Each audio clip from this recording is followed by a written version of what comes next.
Oh, hey, I'm Coco, and welcome to our talk show, Single and Too Tired to Mingle. We'll be talking about relationships with ourselves, our exes, our kids, and other important beings. So stay tuned.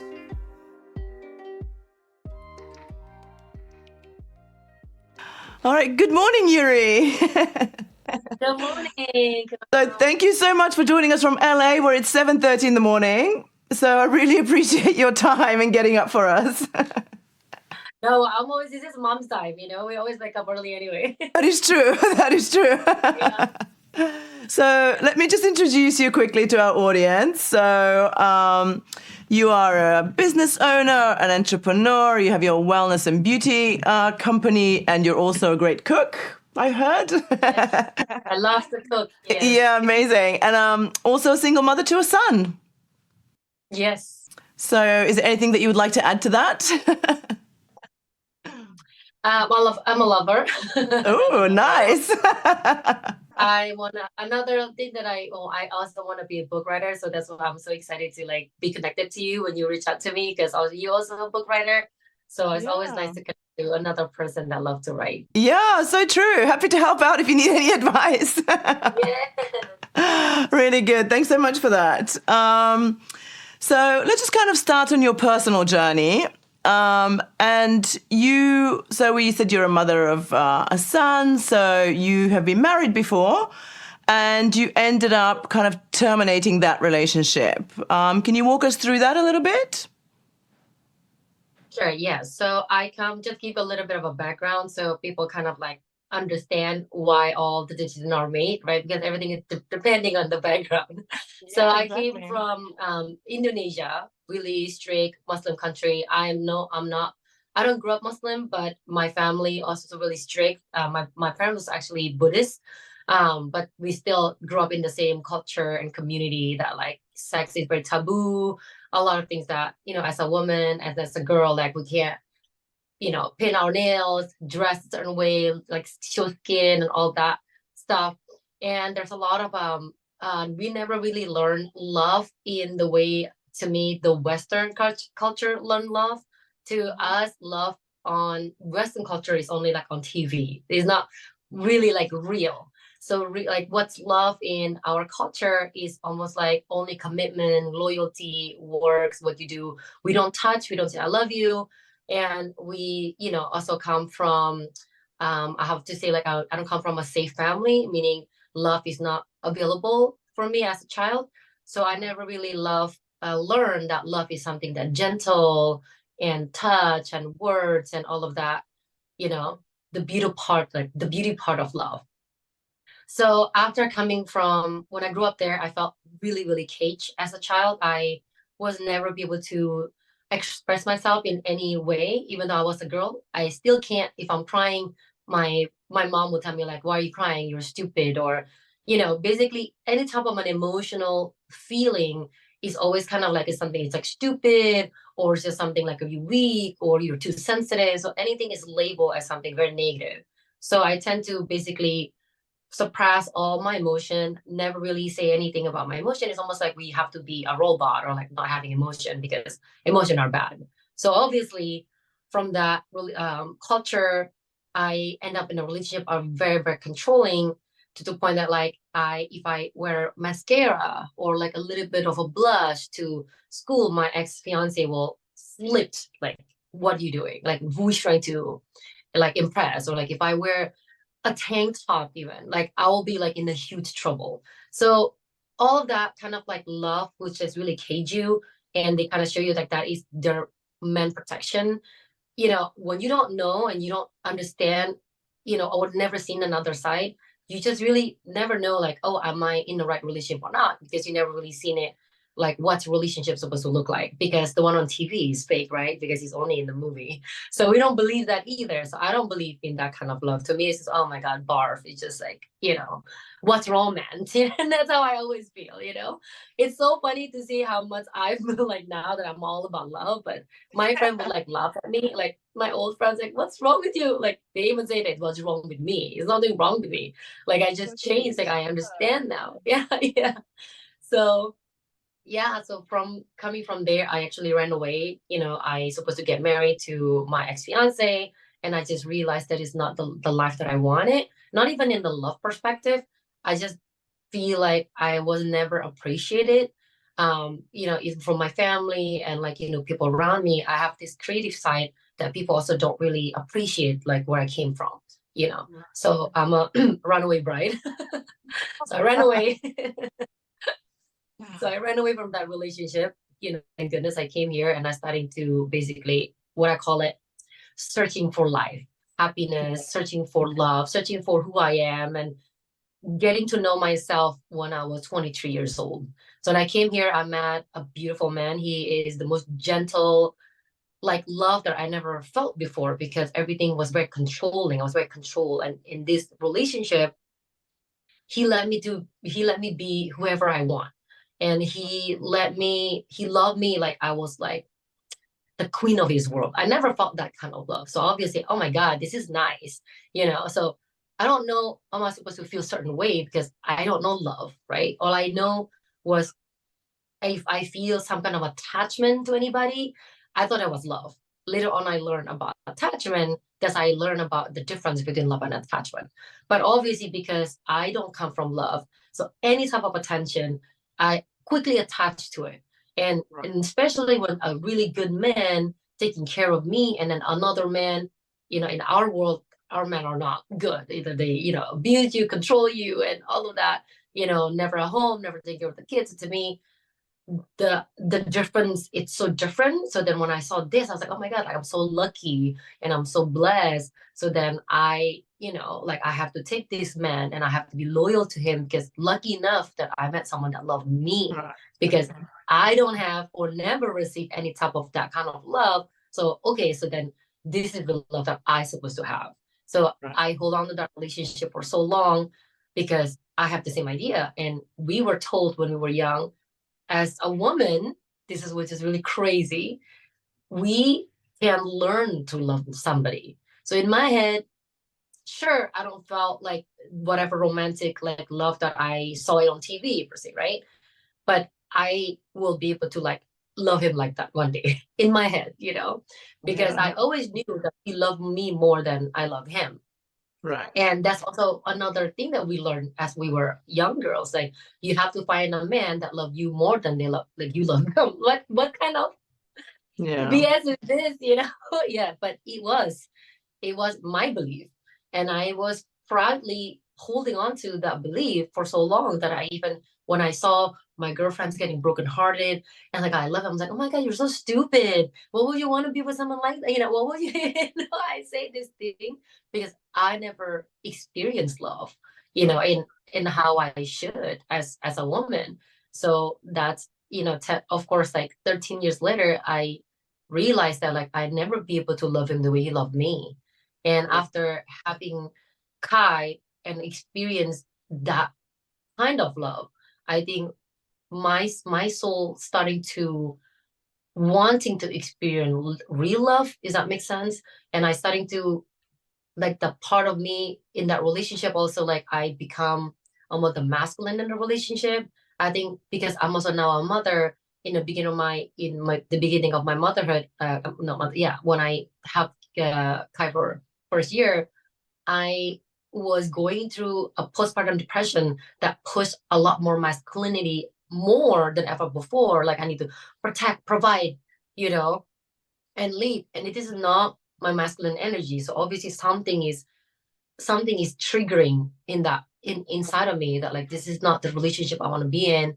And I'm starting to getting more resentful. So the minute you're going away from who you are and it doesn't no longer align with your heart, starting something is going to start to wake up.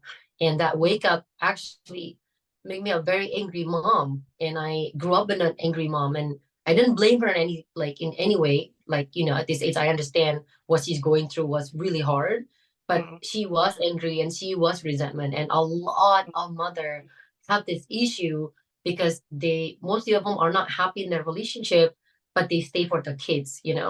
And Are you saying, so just to interrupt a little bit, so sorry.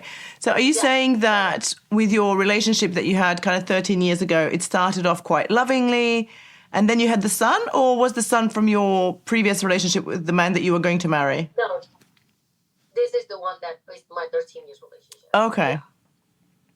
Yeah, So, yeah. are And you I got married or were you married or not? So you were married to this? married. Okay, fine. So, and he Yeah, was and also Indo-Chinese like yourself, he or is Korean a American. Korean Yeah, so American? he has Okay. more Asian American background culture. Yeah. Right. Okay. So, what? So you had the child, and the relationship was fine before that, or you were kind of struggling in that relationship before you had the your son? There is a lot of struggle, just like every marriage, but then yeah, but because again, I feel like I was wearing the pants in the relationship for so Right. Okay. long. And every time I want to get out from a relationship, he will beg me to stay because Right. he loves me. Like Okay. he can't let me leave. So Right. for so long, I also stayed because I feel bad, and this is what's also happened a lot to a lot of women. We did this to other people. We stay for the men, or we feel bad. We just continuously, okay, just continuously doing that. Yeah, we're putting ourselves aside, aren't we? So we don't really take care of ourselves, but kind of with the micro climate around Yeah. us. So with the husbands or with the children, so we tend to kind of focus on that more than ourselves. Yes, exactly. And then we have this thing to kind of like we have to give. We were just so tend to like, we grew up that way. Like we have to give, and we have to be a good person, and it's important to be a good person. So for you, like you don't want to hurt a person who loves you. Yeah. So it come from that place. Right. So would that be like, would you call it emotional manipulation a little bit? Kind of like, I love you, you can't leave me, or I yeah, I won't like I will say yes, but he didn't do it on purpose, obviously. okay. I don't think I mean, of course, there is people who's like that, but I don't believe that he was. And Right. I feel like because what happened to our relationship, now that I understand attachment, what happened to both of us was attachment, because Yeah. he came.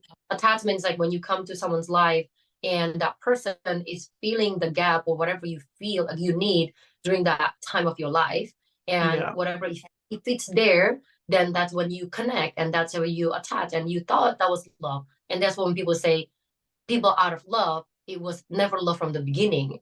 That's Right. why the minute you ground that relationship and you no longer need that needs, that what you need, then you suddenly don't feel the same kind of attachment, and you think that you're out of love, and but you're really not. So talk us about your postpartum depression. What happened then?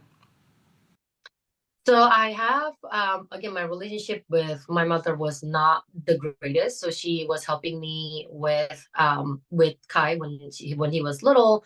And I have this thing about like I have to be strong, independent, because I'm always in survival mode. Like, Sure. especially coming to America at 23, so don't speak English, don't have any money. Like I'm always in this survival mode. And then also growing up from a very unsafe family, I'm also always in that mode. But I didn't know anything about this mode before. So what happened after I have a really rough childbirth, to the point that I was like my recovery was horrendous, and I was in extreme a lot of pain. And that pain, I couldn't accept it. I think that's what it was. I couldn't accept the fact that my body shut down and I couldn't feed my son. And as like from where I came from, feeding is like our first love language. So I Right. felt really, I feel so much, even though before I have Kai, when I was even pregnant, even 2 weeks before I was give birth, I was like, oh my god, if I can't breastfeed, oh, don't worry, I'm gonna give you a formula. I don't have problem with it. But the minute the mother is instinct kicked in, which I never experienced that before, I feel like I was not myself anymore, because of course we're not. But the problem with a lot of like women, or like a brand new mom, they want to hold on to the identity. Like I want to, oh, I can't wait to go back to who I was, but you'll never will. You'll Yeah. never will, because that's what they said when the child is born, the mother is born. So we kind of have to now when I Yeah. have friend or family when they're pregnant, this is exactly the one thing that I tell them, don't hold on to it, because everybody's so rushing into, oh, I want to go back to who I was, like the feeling of who I was, but you will never get that feeling That again. was beautifully said, actually, that the mother is born when the child is born. I love that. Yeah. Yeah, but it's true, right? It Because is. Yeah, it is. I have a new role. I get I never thought of that before, actually, but yeah, it's so true. True. Yeah, exactly. So I was like, but it doesn't click because again, Yeah. during the time, I never did my healing journey. I don't know anything about childhood trauma and all of that. So I have no idea. So I was blindly going into it, and my body's like shut down, and I don't feel good. So how am I gonna feel good? So I starting to kind of, I need to go back to work. 6 weeks later, I went back to work. Barely can walk with, I have an emergency section. I'm like, can't even stand up straight. But I'm like, I need to feel like myself. So Right. forgetting the whole idea, we need time to bond with the baby. So I was really lost because I was trying to feel good in somehow, somewhat, So then I went back to work, starting doing hair 5 days a week is standing like hours of a day. And it doesn't make sense, but I was desperate to feel good. And Right. I was like, and I'm always on that mode, like, maybe I thrive better in a hard environment. I think that's what it was.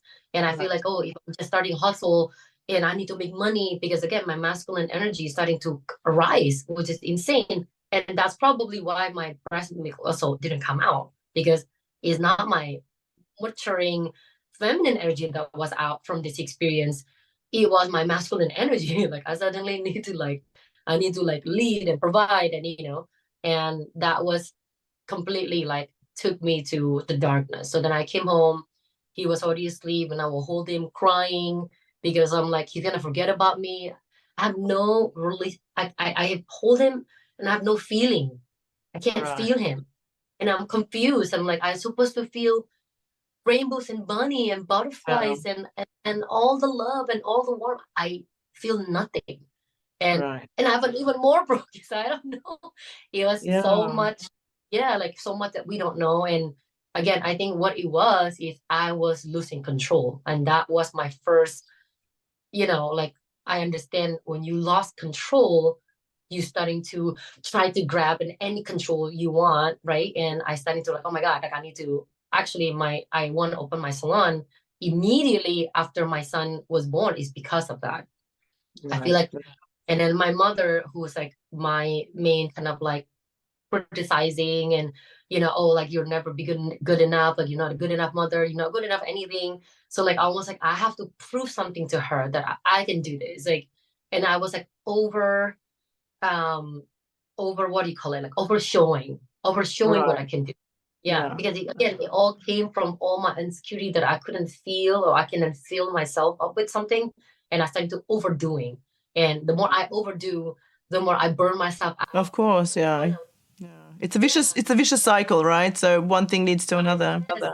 Yeah, I was crying every single day and I cry alone. And I'm not one of those I can cry with Right. people. I can't even, my parents never show me, can see me cry. Like I Right. can't even show, even my family basically never see me cry.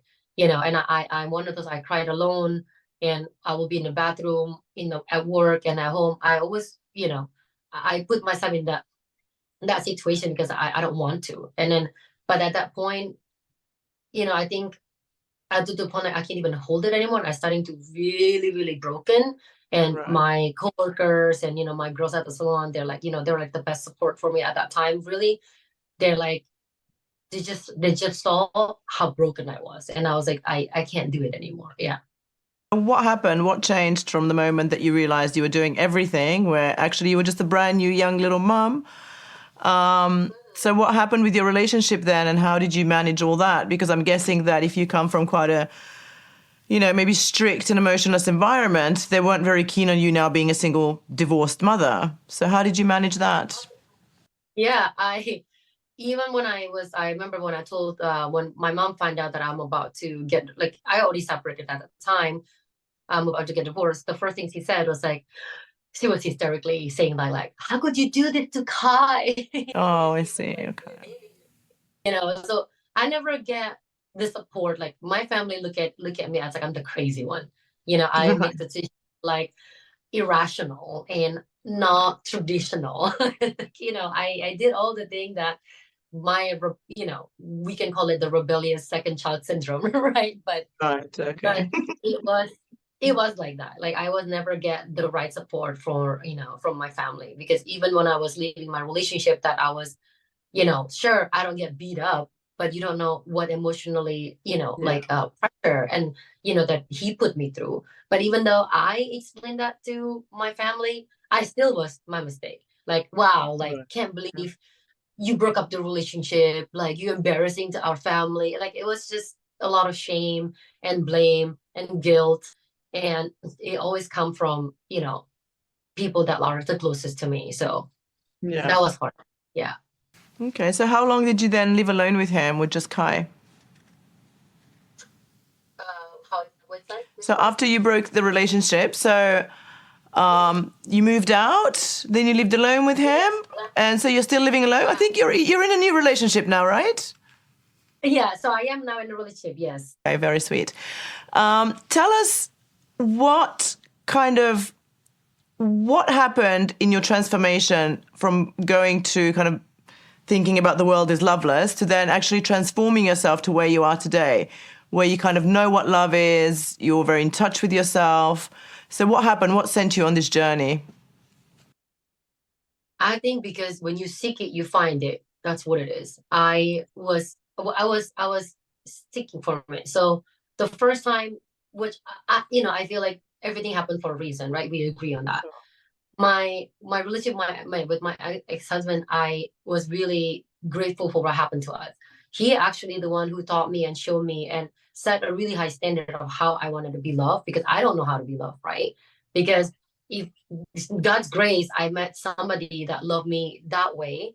So that way, but the thing is, because I don't know, I don't have that receiver yet to really Right. understand, like to feel love. I can only Yeah. see love, because what we do, we people do things for us, and that's like our first language, like. And for me, sure, I understand, I see he loved me, but I cannot Right. feel it in me. So I Right. think the first time, and then towards the end of the relationship, somebody took a candid picture, like, we were in an event, and somebody took a picture, and I look at him, and he look at me with the goggle eye. And that's when Right. I really realized, I for a lot of women, they're gonna be like, oh, but I was the opposite. When I saw that picture, I felt really sad. I felt sad for him. I felt Yeah. sad that, like, I will never be able to look at him the same way. you know Okay. I will never be able to look at him, and then this is 13 years later, I still do not love him the way he loved me. And I started to question that. I don't think I will ever be able to love a person. I don't think we Right. can learn it. I don't think we can learn it. It has to happen, and then Right. and then you learn to be in that relationship. It has to happen first, right? And I started to read a lot of books about love and broken heart and attachment. I started to see all my patterns and understand the whole attachment. That's when I really, really realized that that was not love. It was never love. And Right. I wrote him, and I felt really guilty because we tend to say I love you so easily to people who like love us because we want to give back what they give us. But I didn't know that it was not the love that was not the same kind of love. So I felt tremendous. I felt really guilty that I put him in that, make him thinking that I love him, right? Basically, I thought we love each other, right? And I wrote him like a long letters, apologize for not knowing, basically. If I knew, if love can't just grow as I thought it would, I will Mhm. not go this, put you in this relationship, you know. And I just learned so much about my pattern. And then, yeah, so then when I starting to see that, I think something in me, that I think it's my soul, to be honest, Mhm. starting to wanting this kind of love. It's So almost like it was was it just from books that you were learning, or did you do something else? books. It was Okay. books. It was definitely books. Yeah. It was Amazing. books. And yeah, I think because now that I understand love is like, there's only love is only unconditional love. And people Yeah. still don't agree with me, but the only love that I felt that is like even with Kai, is a different type of that is unconditional love, right? Right. Yeah. And I started to see other people who's like when they love somebody, like, I want to say how stupid they become. you Yeah, know. yeah, yeah. And I used to like, and I have to tell my friends, some of my friends that like she's a lover. It was like, wow, now I really understand. Like, when you Right, love somebody, you really in a place that like I want, not in a bad way.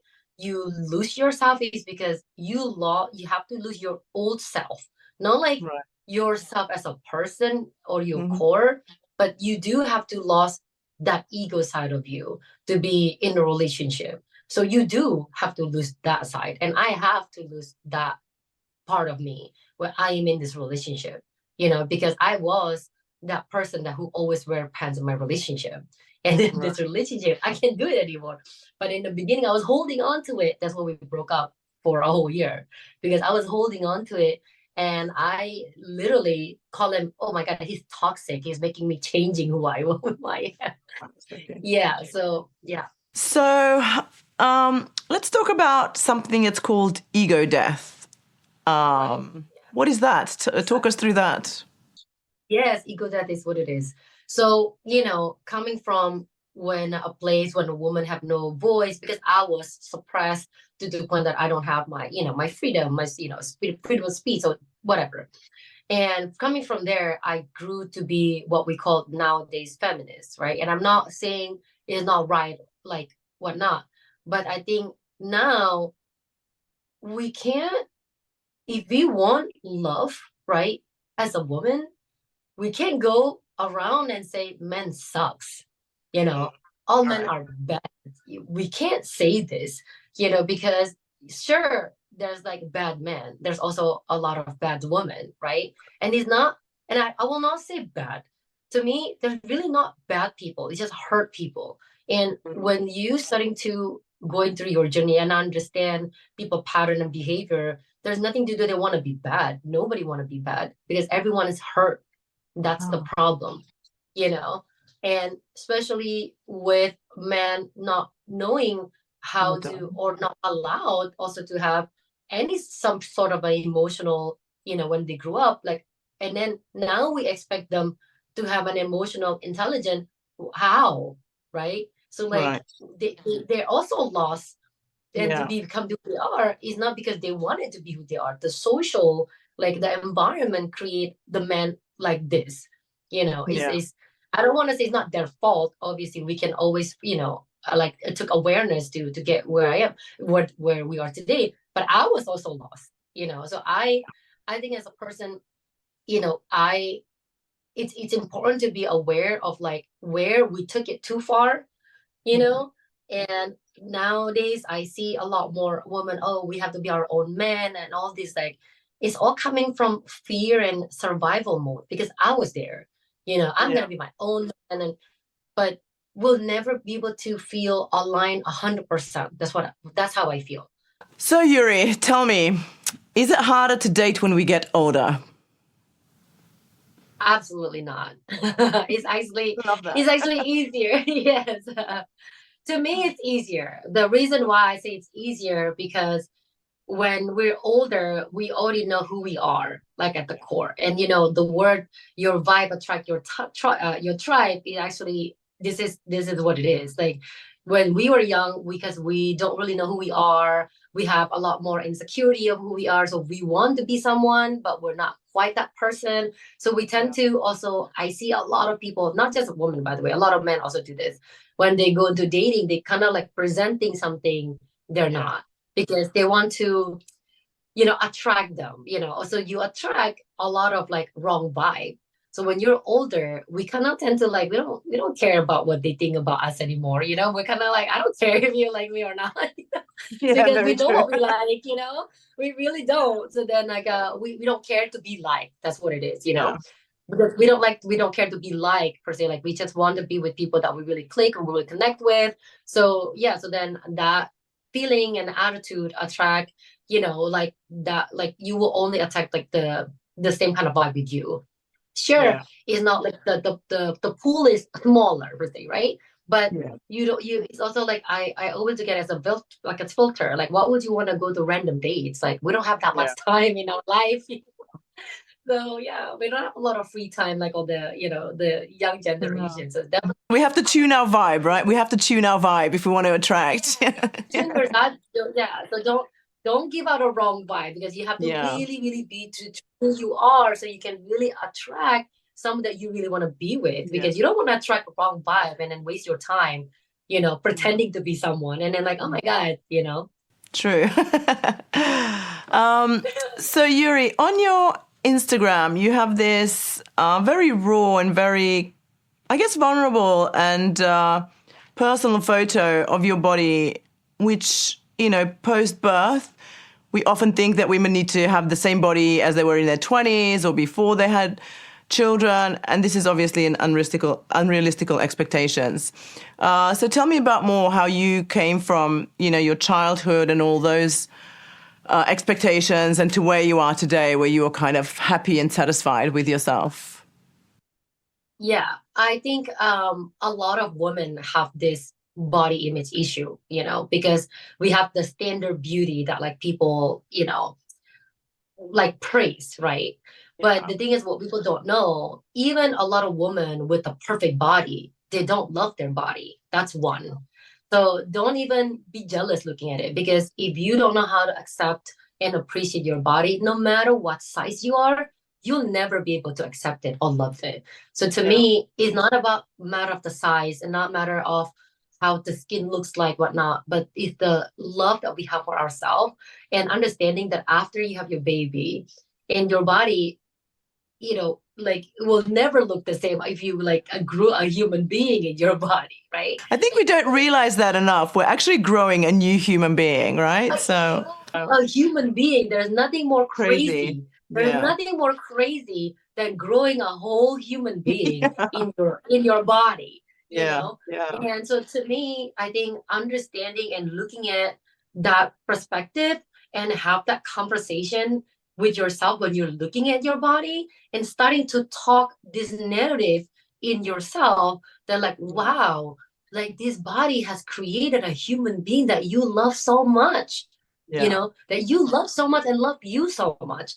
That's it should be enough. That is Yeah. because for me, that's enough. That is like some kind of miracle that I will never in my mind, to ever, not appreciate this part of Yeah. it. But to me, I think, instead of like focusing on getting a certain size or a certain look, it's more important for you to have that conversation and change the scenario to really appreciate your body, instead of like body shaming yourself and having Yeah. an expectation of looking a certain way. Because believe me, again, it doesn't matter what size you are, and you can look flawless as fuck, but Yeah. still Yeah. will not be able to appreciate it. So either the only thing is like you have to learn how to appreciate and change your narrative. Yeah. And Yeah. feel good about yourself and do whatever it takes to make you feel good. Yeah, that's true too. Yes. Yuri, thank you so much for joining us today. I love the fact that you've come, to us from LA, that you've woken up in the morning to share your story. And I really appreciate it. And I think it will resonate with so many of our viewers and listeners. So thank you again. Thank you so much for having me. All right. Bye.